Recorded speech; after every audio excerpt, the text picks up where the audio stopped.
Alors, je m'appelle Amandine, je suis superviseur contenu, mais de base je suis content manager. C'est une personne ultra importante.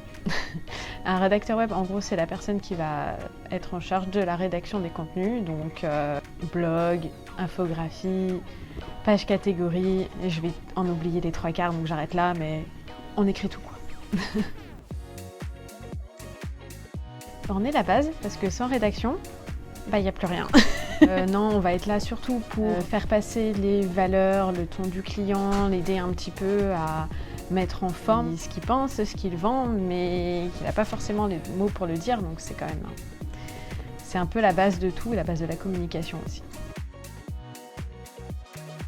Alors en soi, c'est assez rapide, on reçoit le brief, et si le brief est bien fait, en général il est bien fait, on va commencer à faire des recherches sur le sujet. Donc en fonction des sujets, ça va vite, et en fonction d'autres, ça prend beaucoup plus de temps. Et après, en gros, on fait un travail de synthèse. On n'a plus qu'à rédiger après le plus joliment possible, donc ça dépendra après des clients. On rajoute des petites touches d'originalité par-ci par-là en fonction, et puis on met tout en forme, et voilà.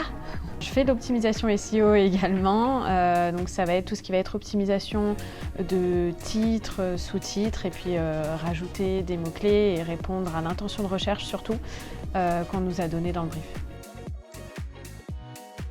Ah je dirais que c'est plutôt une aide. Alors pour l'instant, moi perso, je suis un petit peu au début, je découvre un petit peu l'outil, je le prends vraiment comme un outil pour aider à améliorer la rédaction, mais certainement pas comme un outil pour remplacer la rédaction, parce que l'intelligence artificielle n'a pas le contexte, n'a pas l'émotion, et tout ce que nous, l'humain, on peut apporter, ça, l'IA ne peut pas le faire. Donc je suis pas trop inquiète sur le fait qu'on a encore de beaux jours devant nous en tant que rédacteur quand même. C'est plutôt rassurant, ouais. En fait, on est très rarement en contact direct avec le client, ça dépend des projets. Quand on en a, généralement, ça se passe plutôt bien parce qu'on arrive à les rassurer, à leur expliquer un petit peu notre manière de travailler et ce à quoi on sert vraiment. En général, ils aiment plutôt bien être en contact avec nous parce qu'ils comprennent parfois mieux l'intérêt du contenu, parce que parfois il y en a certains qui passent un petit peu au travers, et en fait quand on leur parle, qu'on leur explique pourquoi on est là et ce qu'on fait, en général ça les rassure, ils sont plutôt contents. Déjà bien savoir écrire, avoir un bon vocabulaire et être curieux, parce qu'on écrit vraiment sur tout et n'importe quoi. Donc il faut vraiment avoir beaucoup de curiosité et puis pas mal d'imagination aussi, parce qu'en fonction des sujets, il en faut. Je m'intéresse à tout. Et puis pendant les soirées, c'est pratique, ça fait un peu le savais-tu, et puis ouais, je me la pète. Alors j'ai cherché un moment. Résilience. Parce qu'à un moment donné, quand j'ai demandé à des amis proches quel était le mot qui me définissait le mieux, on m'a dit résilience, et je le trouve très beau.